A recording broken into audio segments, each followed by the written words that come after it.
ခန်းကြီး7အငယ်1မှ4မတရားသောသူတို့သည်သဘောဖြောင့်သောသူတို့ကိုမထင်မရှားပြစ်အံ့သောငှါလေးကိုတင်၍လေးညှို့ပေါ်မှမြှားကိုပြင်ကြ၏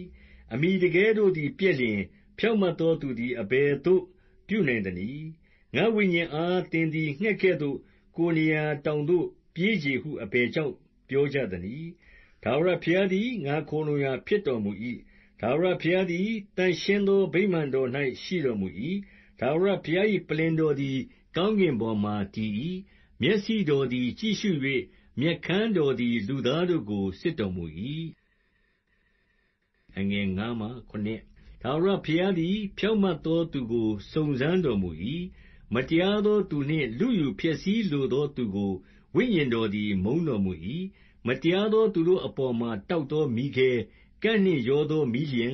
ပူလောင်သောမုန်တိုင်းကိုတက်ရောက်စေ၍သူတို့သောက်เสียဘို့စီရင်တော်မူမည်တရားသဖြင့်ပြုတော်မူသောထာဝရဘုရားသည်တရားသောအမှုကိုနှစ်သက်၍သဘောဖြောင့်သောသူကိုမျက်နှာပြုတော်မူ၏